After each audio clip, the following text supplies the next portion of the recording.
Buongiorno a tutti amici di Angolo Nerazzurro, bentornati sul canale, le ultime in casa Inter per riepilogare e commentare insieme tutto ciò che succede in casa nerazzurra, tra un accordo già trovato con Tariq Muaremovic, gli altri obiettivi di mercato che man mano si avvicina e quindi può entrare nel vivo e naturalmente uno sguardo all'attualità al finale di stagione. Poi domani andremo anche a trattare più nello specifico la prossima partita, quindi quella tra Torino e Inter. Come al solito lo facciamo anche andando a vedere cosa riportano i quotidiani in edicola oggi, prendiamo spunto proprio da ciò che viene pubblicato e partiamo dalla Gazzetta dello Sport che appunto nelle pagine dedicate all'Inter titola Muaremovic dice sì. L'Inter si accorda con il bosniaco e va dal Sassuolo. Il difensore ha dato l'ok a un contratto di 5 anni, ora bisogna trattare con Carnevali, poi Ghila o Solì. Ecco, praticamente l'Inter avrebbe già l'accordo col calciatore, si parla di un quinquennale a circa 1,5 milioni netto a stagione, va trovato quello col Sassuolo, però insomma tra Carnevali e Marotta ci sono ottimi rapporti, quindi non dovrebbe essere un grosso problema. Probabilmente si tratterà per un prestito con un obbligo di riscatto condizionato. La condizione sarebbe praticamente il primo punto conquistato a febbraio 2027 o insomma una condizione simile, quindi diciamo che un obbligo di riscatto a tutti gli effetti condizionato soltanto per una questione di bilancio, quindi per poi praticamente spostare il pagamento di Muaremovic all'anno successivo. Ricordiamo che il 50% della somma andrebbe alla Juventus che ha ancora appunto il 50% sulla futura rivendita ma non ha alcuna prelazione sul calciatore. Si erano avvicinati anche i bianconeri, Muaremovic però visto che fu ceduto proprio dalla Juventus al Sassuolo si è sentito un po' scaricato, preferisce di gran lunga l'opzione Inter. E nell'affare potrebbe entrare anche un giovane che ovviamente farebbe il percorso inverso, quindi andrebbe al Sassuolo. Muaremovic è un calciatore che a me personalmente piace tanto perché praticamente possiamo utilizzarlo da centrale della difesa a 3, perché ha dimostrato comunque di saper anche guidare la linea difensiva. Può essere utilizzato sul centro-sinistra e può essere utilizzato anche in coppia con quelli che sono gli altri obiettivi di mercato dell'Inter, perché non è detto che arriverà un solo difensore.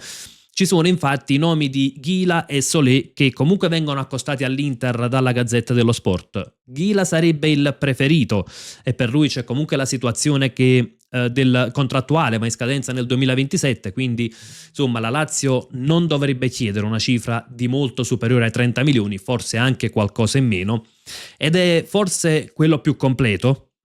E l'alternativa invece è Solé. Lo stesso agente di Çalhanoğlu, l'agente spingerebbe appunto per Solé in nerazzurro. Lì abbiamo un tipo di calciatore diverso, ovviamente un po' più irruento, più da contrasto fisico che da letture, però insomma un calciatore che anche lui sta crescendo tantissimo.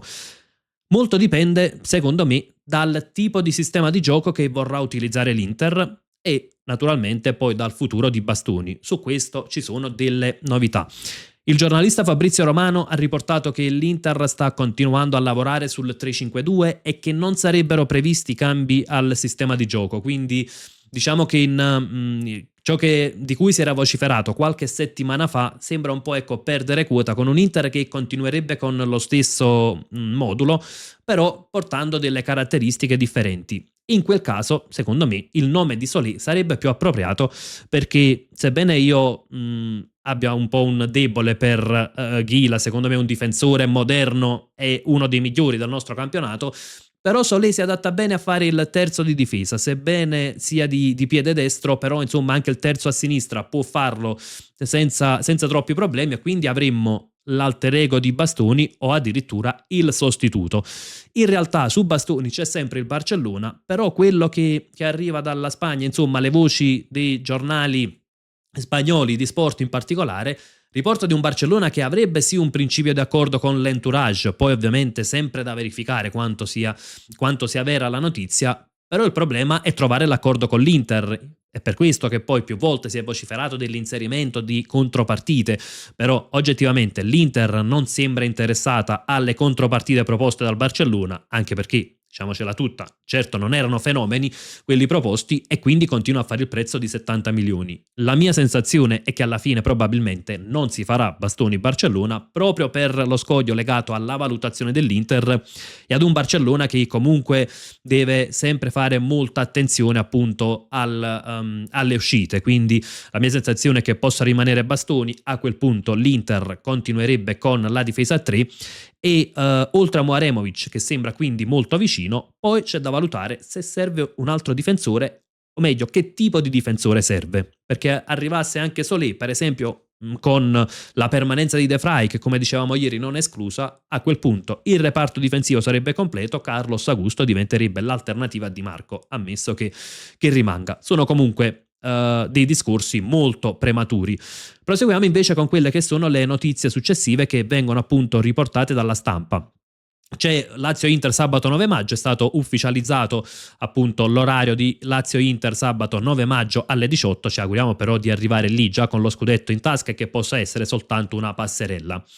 Leggiamo poi il piano per Lautaro, sedute extra e cautela, il Parma poi la Coppa. Ecco, su Lautaro Martinez naturalmente non sarà accelerato il rientro, sta facendo delle sedute extra, dovrebbe rientrare col Parma secondo me neanche 90 minuti, quindi uno spezzone per averlo poi al meglio il 13 maggio, quando l'appuntamento conterà davvero, visto che ormai queste ultime partite servono per portare la matematica dello scudetto, ma difficilmente potrebbe essere in discussione.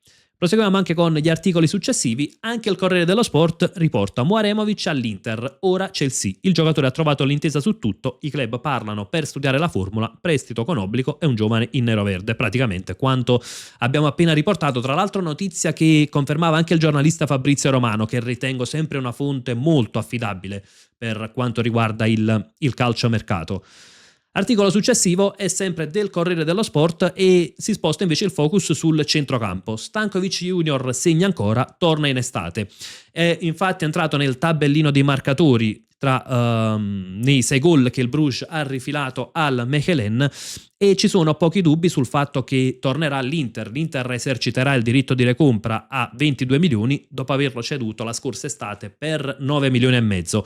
Dovrebbe assolutamente restare nerazzurro, l'Inter è un giocatore sul quale punta, però ecco, come viene riportato dal Corriere dello Sport, c'è un punto interrogativo ed è legato ad eventuali offerte che arriveranno, perché come si legge Atletico Madrid e Dortmund, fino ad arrivare alcuni club della Premier, avrebbero messo gli occhi addosso a Stankovic Junior e sarebbero molto propensi ad offrire più dei 22 milioni del diritto di recompra dell'Inter.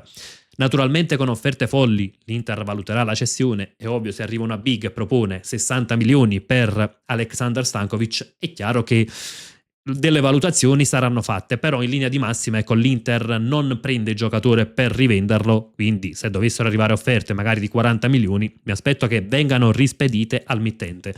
Tra l'altro Stankovic, che secondo me non è un regista puro, potrebbe essere molto aiutato dall'avere in squadra ancora Çalhanoğlu, perché ancora per un altro anno, come dicevamo ieri, rimarrà. Secondo me può fare il definitivo salto di qualità, viste già le ottime premesse mostrate al Bruges.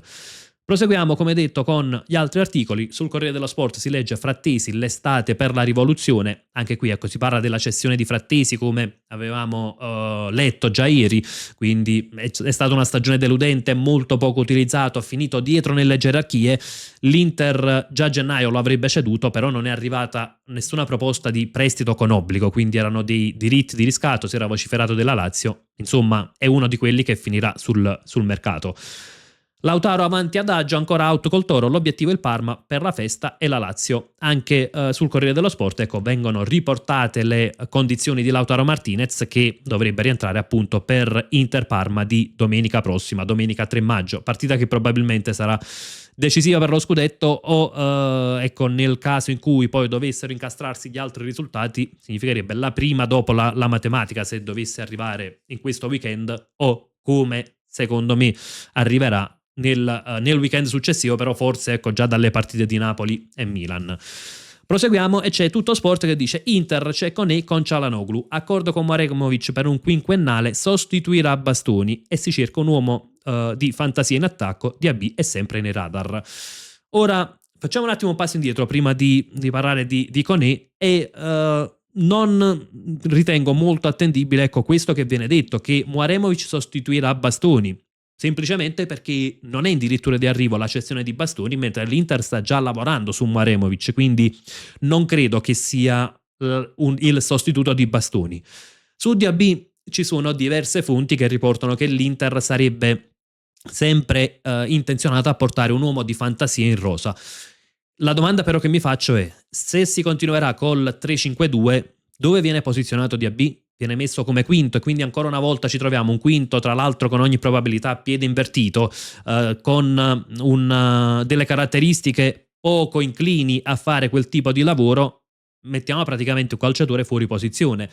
Discorso diverso invece se l'Inter lavora su più moduli, quindi magari non alterna, diciamo esclude la possibilità di giocare col 3-5-2, ecco, non ha intenzione di cambiare completamente l'aspetto tattico, però ha intenzione magari di alternare magari un 3-5-2 con un 3-4-2-1, con un 4-3-2-1, insomma, se l'Inter ha, Chivu in primis, ha intenzione di avere una variabile tattica, allora ci può stare portare Diaby. Se il 3-5-2 rimane il sistema di gioco di base e si continua su quella strada, secondo me avrebbe poco senso, anche perché comunque non penso che arriverebbe con un prestito gratuito. Proseguiamo invece, ecco, poi sul nome di Koné. L'Inter praticamente è sempre interessata ad un rinforzo a centrocampo. Il diktat di Chivu era lo scorso anno ed anche quest'anno sarà il centrocampista fisico, e c'è un punto: la Roma deve vendere entro il 30 giugno per rispettare i parametri del fair play finanziario, mentre Koné è sempre interessato al trasferimento all'Inter, e quindi sarebbe, ecco, uno di quegli affari da anticipare per due motivi. In primis perché la Roma entro il 30 giugno deve fare una plusvalenza da 80 milioni e quindi un pezzo pregiato potrebbe essere costretto a cederlo, che sia Koné, Dika, Svilar, insomma uno dei tre. Koné è quello più indicato. E l'altro aspetto è legato alla valutazione del calciatore. Ad oggi la Roma lo valuta ancora 40-45 milioni, l'Inter spera di poterlo strappare per qualcosa in meno, però c'è il mondiale, e se Koné dovesse andare al mondiale facendo delle grandi prestazioni, ecco che potrebbe lievitare il prezzo, quindi anche anticipare l'affare prima del mondiale potrebbe essere una mossa vantaggiosa. In realtà nella giornata di ieri era stato accostato anche il nome di Curtis Jones all'Inter, nuovamente calciatore che va in scadenza nel 2027, però credo che per caratteristiche, ecco, l'Inter cerchi più la fisicità di Koné, è il tipo di rinforzo che è stato identificato dall'Inter per il centrocampo. Tra l'altro anche su Koné siamo nel range dei calciatori che permettono di avere più modi di giocare, perché nel 3-5-2 ovviamente si integrerebbe benissimo. Immaginiamo una mediana con Barella, Çalhanoğlu e Koné, insomma una grandissima mediana, ma potrebbe poi integrarsi anche con un centrocampo a due, quindi con Barella Koné, nei momenti in cui magari in situazioni particolari o contro avversari, determinati avversari a partita in corso, ecco, l'Inter potrebbe cambiare il sistema di gioco.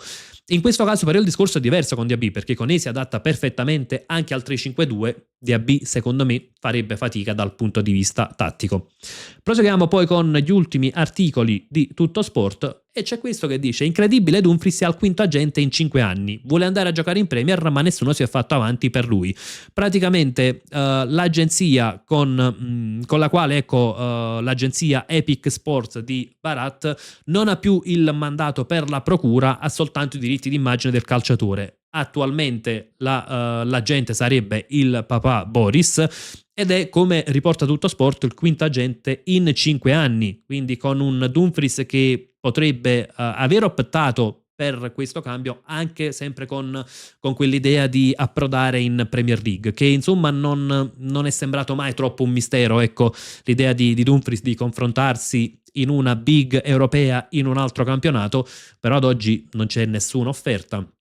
Tutto Sport riporta che la clausola è valida fino alla fine di luglio. Da altre fonti si legge invece che la clausola sarebbe fino a metà luglio, e sempre di 25 milioni. Lo scorso anno arrivò l'Aston Villa, però insomma non era un progetto tecnico che interessava a Dumfries, che quindi optò per la permanenza all'Inter. C'è poi l'ultimo articolo, diciamo, molto curioso, si legge: Inter a un passo dalla 10ª Coppa Italia, Stella d'Argento non ce n'è traccia, la materia non è disciplinata dalle norme, andrebbe chiesto di metterla, ma la Juve non l'ha fatto.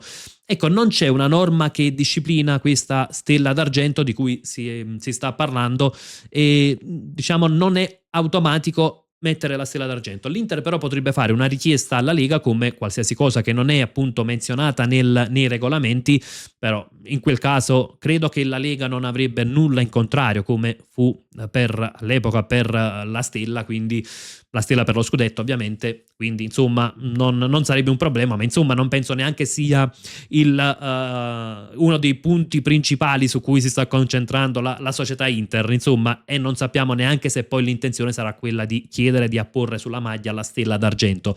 Era giusto una curiosità perché molti se lo stanno chiedendo.